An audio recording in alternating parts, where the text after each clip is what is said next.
Hey, what's up guys? Everything Apple Pro here, and here I have Samsung's beast, the Samsung Galaxy S20 Ultra. In this video, I'd like to pit it against Apple's iPhone 11 Pro Max and see just how capable the new S20 Ultra is with the Snapdragon 865 chip. Of course, this thing is rocking 12 gigabytes of RAM compared to Apple's paltry 4 gigabytes on the 11 Pro Max. And in a variety of tests, such as app launching, of course synchronized, we're gonna time them, RAM management, general benchmarks, even biometrics, and heat and thermals. Let's see what Samsung is cooking with the S20 Ultra. I love the design of this thing. It's so beastly. It's all flex. All right, let's get to testing. And by the way, I'm giving away 3 Samsung Galaxy S20 Ultras. If you want to win one of those, down below in the description. All right, let's get into the testing. Now, the Galaxy S20 Ultra has the higher clock speed here, octa-core processor, and 12 gigabytes of DDR5 RAM. The iPhone is still on DDR4X, so the S20 Ultra has more RAM and a higher clock speed RAM too. Both are on the 7nm plus architecture.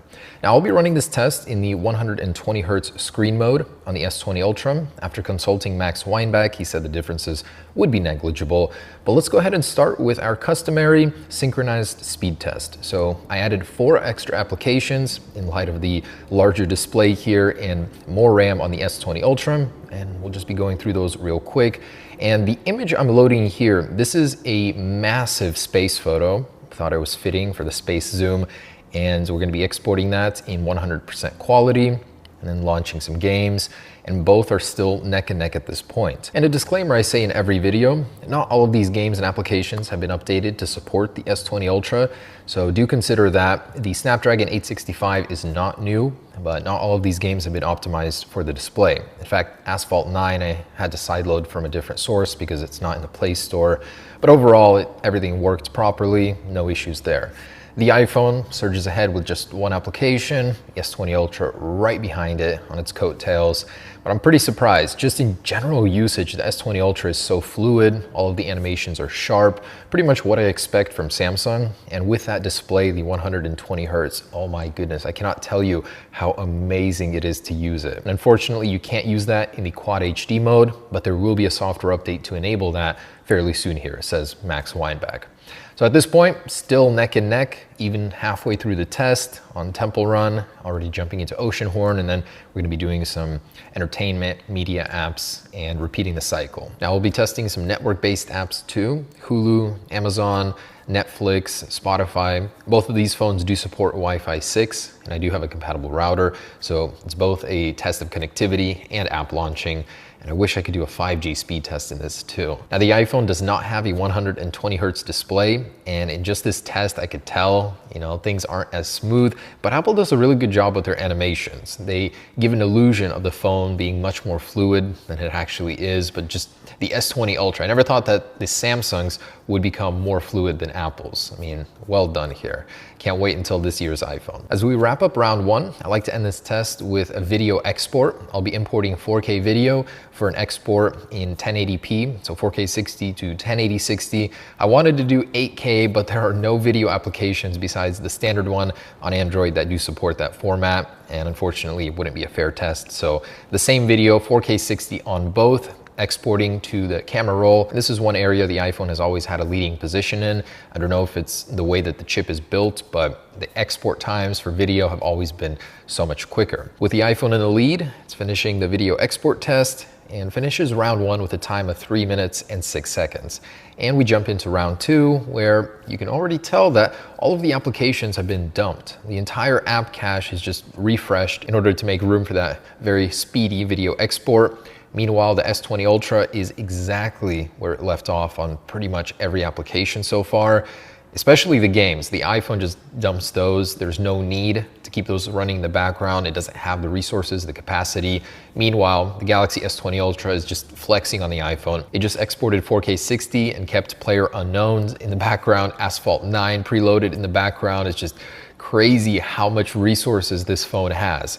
So if you do a lot of back-to-back app multitasking, jump into one big application, go into another, the Galaxy S20 Ultra is definitely dominating here on that end. It's amazing to see when a smartphone beats out Apple completely. When the iPhone 11 Pro originally launched, there was a bug where apps wouldn't stay open in the background more than usual. Like you would go from YouTube to your messaging application, then go back to YouTube and it would be completely flushed.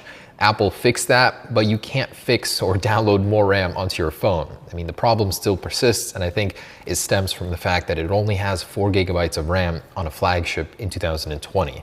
We definitely need more. So the Galaxy S20 Ultra finishes round 2 with a speedy 1 minute and 5 seconds. Meanwhile, the iPhone is still loading games and only halfway through the tests. This is a testament right here why the iPhone needs more RAM. But don't let this test fool you. If you're not a power user, if you don't use a million applications at once, it's fine. You don't really need that much RAM. In regular daily usage, social media, texting, YouTube, Reddit, you do have an adequate amount of RAM. Switching between applications, it's not a big issue. So anyways, we're finishing up round 2. Yeah, it's kind of amazing that every single application got flushed on the iPhone. And we finished round 2 with a time of 2 minutes and 4 seconds.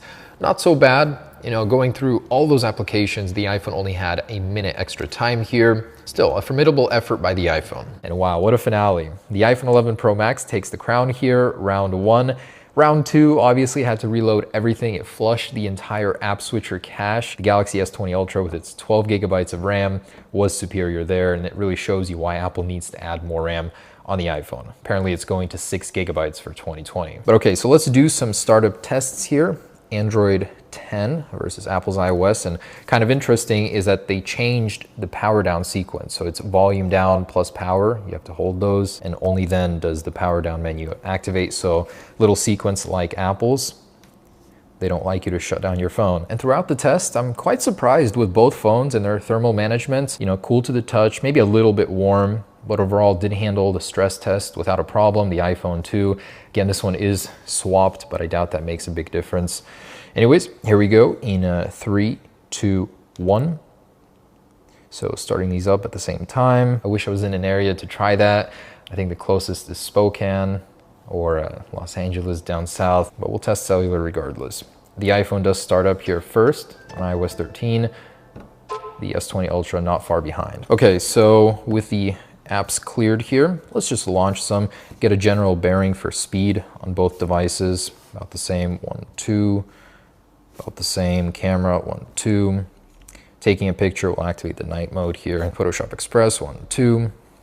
And the photo here is huge. Thought it was fitting for space zoom to load one of the largest photos of space, 1, 2. So both pretty fast. It's gotten to a point where it really doesn't matter which phone is faster. They both keep up, both great. You know, obviously different operating systems, but they hold their own. 2. I pretty much care that my apps just load like this, and they do on both. Hulu, 1, 2, pretty much the same. There's some give and take here, but both are fast in their own regard. In Safari, let's load a few sites here. 1, 2. Apple, of course, has to load faster on the iPhone. And Samsung.com, 1, 2.